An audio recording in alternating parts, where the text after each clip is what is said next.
Okay, let me just... Okay. Alright. Without any interruptions, I hope, I am going to spend this video, as the title says in the bottom of my video here, that I am going to be reviewing Season 1 of the Netflix hit show Stranger Things. There is a lot I would like to cover with Season 1, so this may be a pretty long video, and it may take a while for me to get this uploaded because the way this thing works is that the longer the video, you know the rest. So I'm going to say that, to summarize Stranger Things, the first season, it's basically a story that's really shrouded in mystery. One night, this young boy named Will goes missing after coming home from a Dungeons and Dragons game session with his friends. Mike Wheeler, Dustin Henderson, and Lucas, whose last name I can't remember. So Will goes missing, and the arc of the season is trying to figure out where Will is, and also trying to figure out the backstory behind this mysterious girl that the boys find, who they nicknamed Elle after finding the number on her arm tattooed. So there's actually a lot of great things about the series. The first thing I want to say is that the show does a great job of keeping you interested. There's never a dull moment. A lot of the characters are actually really interesting, and I think what I really like, even though the show is focused on teenagers and aimed at middle schoolers and high schoolers, even though most of the adults are pretty much there just for filler, the police chief, Jim Hopper, and Will's mother, Joyce, those are like the two adults in the show that really break the mold of adults being totally useless. I mean, Hopper could have been this completely he could have been the asshole cop from Die Hard, but no, he's actually more the badass Harrison Ford sort of character of the group. Because, I mean, he does a good job at investigating. He knows when to call bullshit on other people's silliness. And he's also pretty good in the fight. And even though Joyce Byers is kind of seen as someone who is mentally deteriorating over her son, Winona Ryder does a great job at playing this mother who's not only very desperate, kind of crazy, knows what's going on, but she manages to have this arc of her character's mental health gradually deteriorate over the season, and it's really well done. The writing is on point, the acting is wonderful, and the directing of the Duffer Brothers, it's just a great combination of things gelling together and creating a wonderful recipe for entertainment. I think another thing I would like to say is what the show does really well is that it kind of makes this idea of alternate dimensions. I mean, this is a science fiction horror show.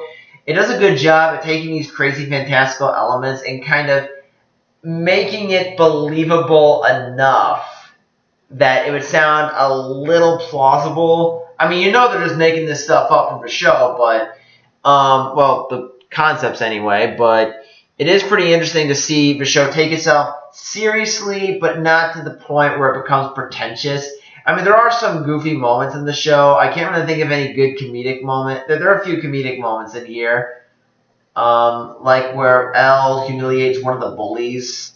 And that's kind of one of my complaints with the show. The bullies that harass Mike's older sister Nancy and Will's older brother Jonathan, that I can kind of understand because Jonathan's kind of the outcast, and the insults are kind of a typical mean-spirited high school crap. But the bullies for Mike and his friends, they seemed a little cartoonishly evil. There's literally a point where they try to kill Mike and Dustin over embarrassing them earlier thanks to Elle's superpowers. And it gets pretty dark because even though the bullies are horrible, Elle literally breaks a kid's arm just with her head by waving her finger. So that's actually, I'll say this, the kid had it coming for trying to murder someone over being embarrassed. I mean, I understand that's kind of the Stephen King thing where the bullies are completely over the top and irredeemable by all accounts. But that does seem a little crazy to have murderous bullies in a show that's trying to be kind of realistic. That's kind of my only real complaint with it, is that the show is trying to be as realistic as possible with the concept, and the bullies for Mike and his friends just seem a little goofy and heavy-handed. I think we'll start with Elle. Elle is a character, she's really shrouded in mystery because they literally find her in the middle of a night in the pouring rain. And then when they take her home, it's kind of cute how she slowly warms up to the boys eventually, but you can tell she's been through some traumatizing life events. There are flashbacks of her getting dragged away from her parents, being abused. Well, okay, being verbally abused and being forced into doing things she doesn't really want to do. And I think Millie Bobby Brown, the actress that plays Elle, she did a really good job at conveying this damaged, traumatized girl who's she's kind of the way I can describe Elle is sort of the abused puppy that's open to love and affection, but is kind of scared at first because she doesn't attack or try and defend herself from Mike and his friends. She does kind of try to slowly accept their trust and their care. And there are some points in the group where the boys think Elle is withholding information from them, and then it's kind of a great point because much like how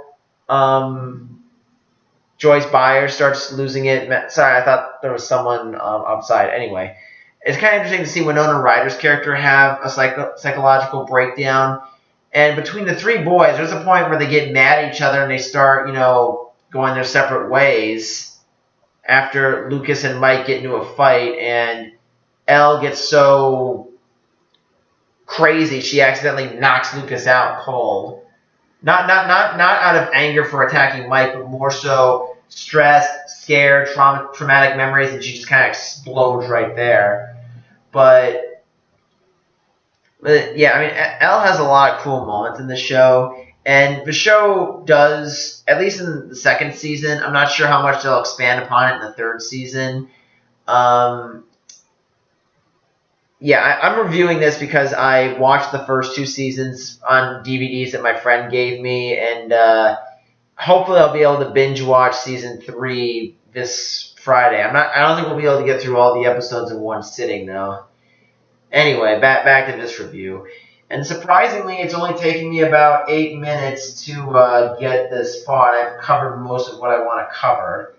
That's pretty cool. And so with Elle's case, it is very much the idea that they only tell you just enough about her backstory so she remains interesting. And that's really good because I think there'd be a lot of shows aimed at this demographic that would just try to explain everything, which it's great that they don't do that because less is more in this case. And it does make Elle a much more compelling character who barely even, it's really all in the acting and the emotions of the face because she has very little dialogue throughout this season. And when I review, and even in season 2, she does talk a little more, but she still kind of has minimal dialogue. It's more in the season 2 than the first film because she's coming out of her shell a little more.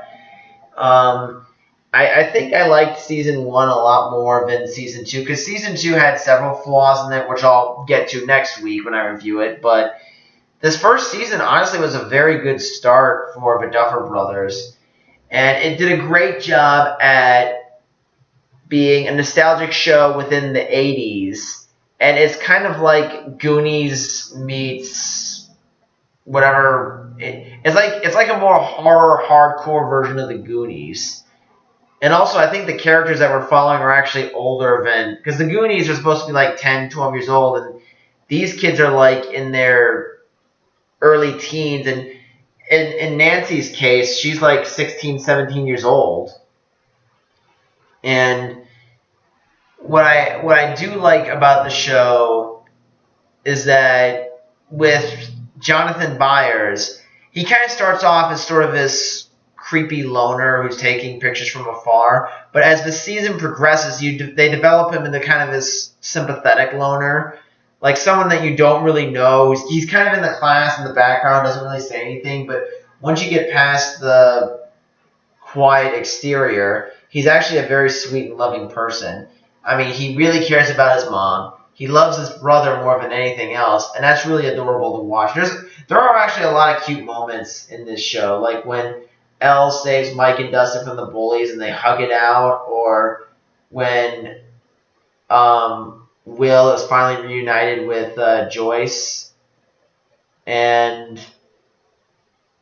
I'm trying to. I mean, the teenage drama in this was pretty good too, between Nancy, her boyfriend Steve, and Jonathan Byers. This is like one of the few times where they have a love triangle, and the love triangle isn't annoying and upsetting. I mean, it is upsetting, but not because it's done bad, but because Steve is kind of an asshole in the first season. He does date Nancy. He assumes Nancy is cheating on him with Steve, so he decides to slander her name by graffitiing that she's a slut on several parts around the small town of Hawkins, Indiana. And Hawkins, Indiana, it is a fictional town, but for the purposes of the show, that's what we're going with in terms of town name. And I do like that you get the sense that he didn't want to do it, but he was kind of forced into it by his really horrible friends. And another thing I like about the show is that usually when you see the bully in these high school shows about to get beaten up, it's usually the fight gets broken up before any real damage can happen. But when Steve instigates John into a fight, Jonathan, he does get arrested for assault and attacking a police officer to continue beating up Steve, but Steve does get the raw end of it. I mean, he's got like a huge gash on this part of his face. He's got a black eye. His nose is kind of broken a little bit. So, and you do get the sense that Steve does feel terrible for what he was doing. You know, slandering Nancy, using a homophobic slur against Jonathan to describe him. I mean, calling John, excuse my language, I'm very sorry, but calling him a queer after he's lost his brother, and you can tell this guy is kind of losing it. I mean, I know Steve is a stupid teenager, but come on.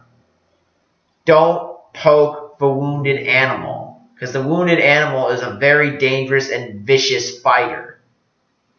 But anyway, I'm trying to think of what else I can say, because I really like the idea that, as I said before, I love the idea that the kids and some of the adults are actually pitching in to help. And there are a lot of great moments in there where Hopper, I can't really explain the awesome twist that Hopper finds out because that would be a spoiler.